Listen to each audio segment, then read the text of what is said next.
Eu tenho um neto com transtorno do déficit de atenção, com hiperatividade, o TDAH. Eu gostaria de saber TDAH. se o espiritismo tem alguma explicação para esse tipo de transtorno. Desde já eu agradeço e que Deus abençoe o trabalho de vocês. E aí, Jorge? É muito importante que a gente observe que a nossa sociedade, a nossa medicina, ela avança com o tempo. E no passado, a gente tinha meninos com transtorno, mas a gente nem sabia que era transtorno. Porque a escola não dava espaço para que isso pudesse ser percebido. No passado, não havia a universalidade dos ensinos, perdão, a universalidade da educação. Então, a criança ia para a escola e ela tinha um padrão para se comportar. Se ela não encaixasse nesse padrão, a escola expulsava. Muito danado, faz muita arte. Então, a escola desligava aquela criança. E naquele período, era muito difícil você conseguir uma vaga numa escola particular. Nem sempre tinha colégios particulares. Perdia a vaga na escola pública, meu Deus, você estava marcado para o resto da vida. Então, muitas crianças que tinham um problema de TDAH não eram contabilizadas no passado porque a escola não lhes percebia a presença. Em 1967, no Brasil, apenas 52% do alunado estava dentro da escola. E os 48%? Estava onde? Então, você vê que aí você tinha muitos transtornos que estavam subnotificados, né? E hoje a gente, com a universalização da educação, todo mundo tem que ir para a escola, então você agora enxerga de maneira muito mais nítida todos os comportamentos que existem. Mas a sua pergunta não é essa. A sua pergunta é se o espiritismo tem uma explicação para isso. E o TDAH, ele, na verdade, se comporta nas crianças de diversas formas. Uns são irrequietos, simplesmente. Outros são irrequietos e desobedientes.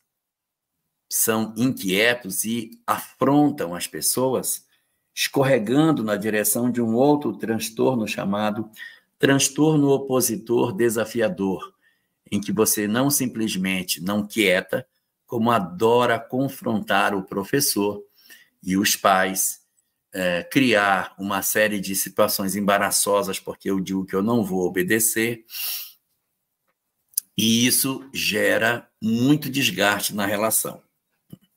De onde vem isso, que é a sua pergunta? Espíritos que possuem, evidentemente, uma história nessa direção.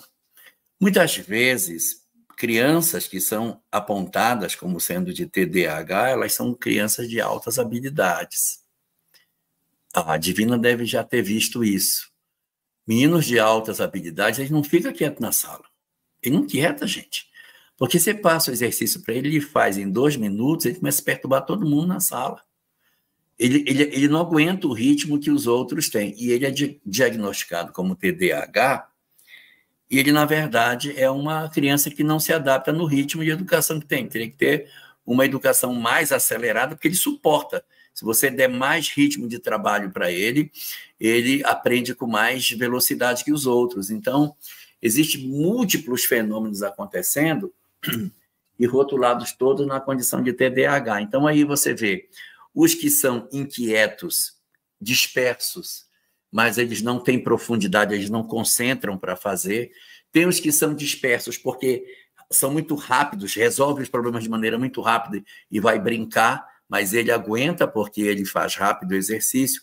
Tem os outros que são inquietos e que, ao mesmo tempo, apresentam uma confrontação, né? Então, a hiperatividade e o déficit de atenção nem sempre determina que a criança não está aprendendo. Ela pode ter, na verdade, desinteresse pelo método. Pelo método. Então, a gente precisa separar as coisas. Então, se eu disser para você, é isso, eu vou reduzir, porque eu tenho gênios, Eu tenho pessoas incríveis colocadas dentro dessa caixinha. Eu tenho pessoas que têm um problema enorme de disciplina dentro dessa caixinha. Eu tenho aqueles que têm uma dificuldade realmente de armazenar informação. Tenho os inquietos. Então, tem muitas causas aí para a gente trabalhar. Aí a gente precisa ver o que de fato essa criança apresenta, porque se for um problema em que ele realmente não consegue aprender, ele não percebe, não aprende, que é diferente do outro, que é de altas habilidades, você pode estar diante, sim, de um espírito que trouxe algumas limitações intelectuais em função do histórico que ele traz do passado, né?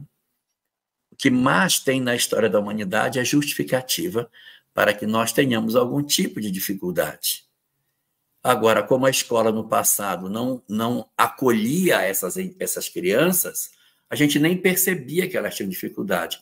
Deu problema, expulsa e manda a família cuidar. E aí, lá em casa, ele também ia ter os problemas dele e ele ia ser um inadaptado na sociedade daquela época. Hoje, com a nova visão que a educação tem, nós temos que procurar incluir todas as pessoas. E aí, existem múltiplas causas. O que eu posso dizer para você é, se existe um comprometimento na área intelectual, um comprometimento, isso evidentemente está vinculado com aspectos expiatórios. Mas nem sempre uma criança que tem TDAH, ela verdadeiramente é uma criança que tem ela pode ter déficit de atenção, mas ela não necessariamente tem déficit de aprendizado. Ela pode aprender muito rápido e depois ficar inquieta na sala porque não consegue. Então, é outro cenário completamente diferente, então não dá para encaixar tudo numa caixa só. Muito bem, Jorge, ouvintes, internautas, inclusive até eu estava olhando os comentários, tem um comentário que eu achei interessante, da Vera, que ela disse que realmente minha filha está passando por ansiedade, pois um aluno com TOD surta em sala. Achei interessante o comentário que ela apresentou. Você quer acrescentar algo? O TOD é... Pode falar, Jorge. O TOD é um grande desafio hoje que a gente tem. Acredito que a Divina deve enfrentar crianças com TOD na escola e é difícil, viu? É bem difícil. Transtorno opositor, né? Desafiador.